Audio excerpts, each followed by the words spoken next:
Good morning, student. Today we will start solving our exercise A5.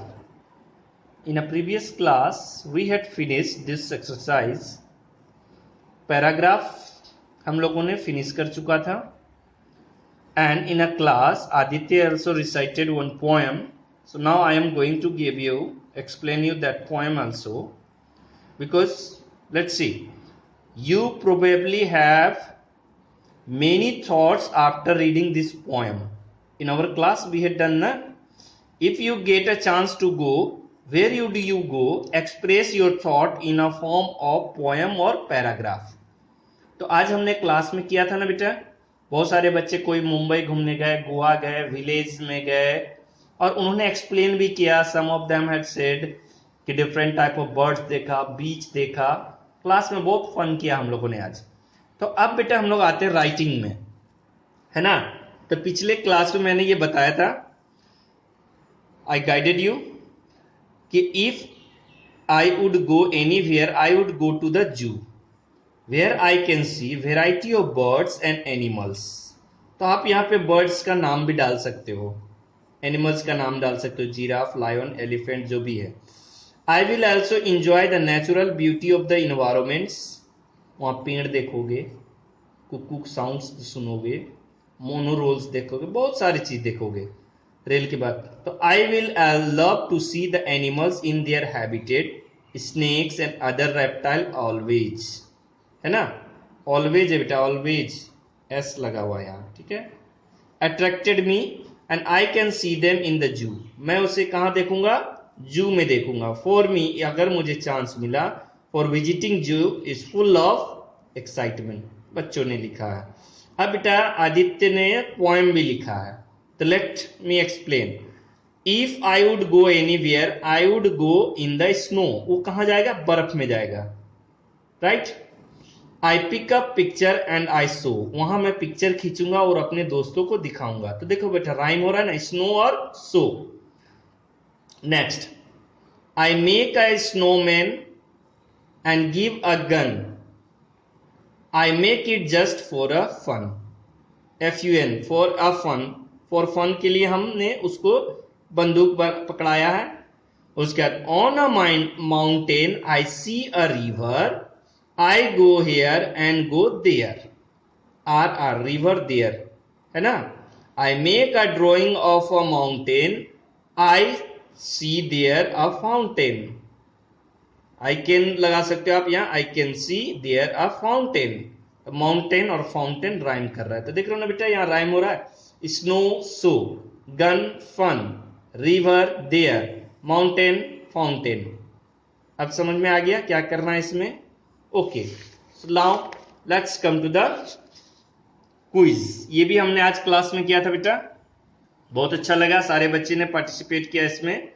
B1, India has rich variety of landscapes and climate. This has made a famous tourist spots for the people all over the world. सारे दुनिया को घूमने के लिए. जैसे अब landscape का मतलब आप जान ही रहे हो बेटा, डिफरेंट, जैसे हिल होगा, माउंटेन होगा, तो उसी को हम लोग लैंडस्केप्स कहते हैं. क्लाइमेट भी जानते हो, कभी गर्मी है, सर्दी है, बर्फ पड़ती है, तो क्लाइमेट. भारत में वेराइटीज ऑफ क्लाइमेट्स है. जम्मू में जाओगे तो बर्फ पड़ रहा होगा, राजस्थान में जाओगे गर्मी है, रेगिस्तान है ना. तमिलनाडु, आंध्र प्रदेश, वहां जाओगे बारिश हो रही होगी. चेरापूंजी में जाओगे हमेशा बारिश होती रहती है वहां. तो ये कह रहा है famous tourist spot for the people all over the world. इसीलिए विदेश के सैलानी, टूरिस्ट भी इंडिया में आना चाहते हैं, क्योंकि वेराइटी ऑफ थिंग्स देख सकते हैं. Because all of you know that we are celebrating different festivals, we are eating different types of cuisines, जिसको foods item कहते हैं. so let's start our quiz. तो हमने ये क्विज बहुत अच्छे क्लास में किया था. now I am going to give you the answers. so let's have a quiz to check our awareness about India, our motherland. अब देखो बेटा इसमें क्या करना था. which city is called the pink city? कौन से शहर जिसको पिंक सिटी के नाम से जाना जाता है? जयपुर. क्योंकि उस पुराने जमाने की बात है बेटा, वहां के राजा ने फरमान जारी किया कि शहर में जो भी घर बनेंगे उसकी क्या होगी? कलर कौन से कलर का होगा? Pink colour. तो इसीलिए वो सारा शहर का जितना भी मकान था वो पिंक रंग के नजर आने लगे, तो वो शहर का नाम पड़ गया pink city. But nowadays people have a freedom, अब वो पीपल अलग अलग कलर्स का भी इस्तेमाल करने लग गए, मगर उस जमाने में सारे घर को पिंक कलर से ही रंगा गया था, इसीलिए उस शहर का नाम पड़ गया पिंक सिटी, जो जयपुर में है। Next, where is the famous sun temple of Konark situated? Puri, Orissa में बेटा, जगन्नाथपुरी में सूर्य मंदिर है वहां कोणार्क में। Where is the holy shrine? Shrine का मतलब होता है बेटा तीर्थ स्थल, पावन, पूजा करने जाते हो मंदिर में ना, वैष्णो देवी जैसे जाते हो तो श्राइन हुआ वही चीज। तो there is a holy shrine, holy का मतलब पवित्र, धार्मिक, holy shrine of the Sikh, Sikh धर्म सब जानते हैं, तो गुरुद्वारा जिसको कहते हैं, है ना। द गोल्डन टेम्पल सिचुएटेड कहां पर है? तो अमृतसर में है। अमृतसर का जो सन टेम्पल है बेटा, उसमें क्या हो, बाउंड्री जो वॉल है उसमें, टेम्पल के वॉल है उसमें क्या है, गोल्डन प्लेट्स लगे हुए हैं सोने का, इसीलिए नाम है golden temple. Is it right? Next, और चारों तरफ से वो मंदिर है, और बीच में मंदिर है और चारों तरफ से उसके क्या है, पानी है, ताकि उस जमाने में कोई आक्रामक, आक्रांता कोई भी आकर के उस सोने को चुरा कर ना जाए। राइट? चलिए, which place is known as the paradise of earth? Bharat पृथ्वी पर स्वर्ग। आप टीवी में देखते हो ना, रामायण महाभारत या पुराने सीरियल्स में देखते होंगे, बर्फ है, धुआं उठ रहा है, बड़े बड़े पहाड़ हैं, पेड़ पौधे हैं, तो वो ऐसा सीन कहाँ है इंडिया में? तो वो है कश्मीर में। आप देखते होंगे ना, बर्फ पड़ते रहती है पहाड़ों पर, उसके बाद एप्पल का ट्री, केसर है, बहुत सारा चीज, बहुत वहां पर चीज मिलता है, तो वही कह रहा है स्वर्ग है वो। हाँ, पृथ्वी का स्वर्ग कौन है? तो वो Kashmir. And where is Mahabalipuram? Mahabalipuram कहां पर है ये टेम्पल? तो वो है तमिलनाडु में। Is it right? Next, next है आपका बेटा, which city is called queen of the Nilgiri hills? मैंने ये वीडियो भी आपको भेजा है, बच्चे पूछ रहे थे सर ऊटी, ऊटी क्या है? तो बेटा ये क्या है, पहाड़ी हिल स्टेशन है, ठीक है।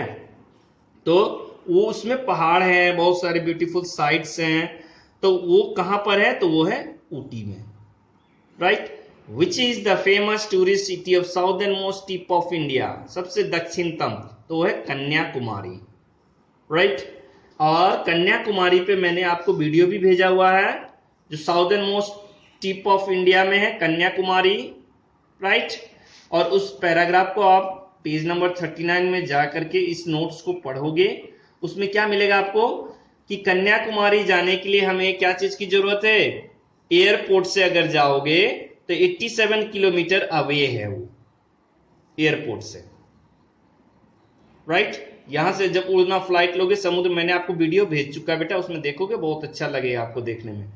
The beaches have multi colour sends, आपको बुक्स में दिया हुआ है, वो मल्टी कलर सेंड मतलब डिफरेंट, लाल, हरा, काला, ब्लू, अलग अलग रंग के सेंड्स मिलेंगे वहां। उसके बाद वहां कौन कौन सी लैंग्वेज बोली जाती है कन्याकुमारी में? तो तमिल, मलयालम एंड इंग्लिश, 3 भाषा वहां बोले जाते हैं। कौन कौन से? वो तमिल है, मलयालम है एंड इंग्लिश। इंग्लिश बोलने से ये अच्छा है कि आप या कोई भी विदेशी हो, चाहे कोई भी जाकर के, इंग्लिश से हम लोग वहां के पब्लिक से कनेक्ट हो सकते हैं ना, इंग्लिश लैंग्वेज बोल करके। उसके बाद कह रहा है नंबर ऑफ टूरिस्ट स्पॉट्स। मैंने आपको वहां पर वीडियो में 10 टूरिस्ट स्पॉट्स भेज चुका है, उसमें कहा गया ईज लगा है बेटा, कौन सा सबसे ज्यादा किस लिए जाना जाता है? कन्याकुमारी को जाना जाता है विवेकानंद रॉक मेमोरियल के लिए। तिरुवरुवर के भी बहुत बड़े स्टेचू हैं वहां पे, वो धार्मिक गुरु, मगर विवेकानंद जो थे, वो विवेकानंद के बारे में आप सब जानते हो, डिवियंस नो दैट। तो वो क्या, स्वामी विवेकानंद वो उस पहाड़ी पर, छोटे से बड़ा सा चट्टान है, उस पर जाकर के वो जो वहां पर उन्होंने क्या, एक रात ठहरा था, तो उन्हीं की याद में वहां पे विवेकानंद रॉक मेमोरियल बना है। राइट? वहां पे वैक्स के टेम्पल्स भी बने हुए हैं, उसमें एपीजे अब्दुल कलाम, अमिताभ बच्चन, बड़े बड़े उसमें आपको क्या मिलेंगे? मोमबत्ती का मूर्ति मिलेगा आपको। बहुत ही 300 साल पुराना घड़ी का एक बहुत बड़ा विलेज, छोटा सा एरिया मिलेगा। तो बहुत सारी चीज आपको मैंने वीडियो भेज चुका बेटा। तो that's you can see it and enjoy, clear, before visiting. Because आप जान रहे हो ना, पेंडेमिक में तो हम लोग बाहर घूम नहीं सकते उतना, तो हम लोग क्या करें, वीडियो में ही घूम ले Kanyakumari. So now I am going to over my class, students. So you must complete it up to here, B3. If still you have a doubt, you can ask me in our class. Thank you. Have a nice day.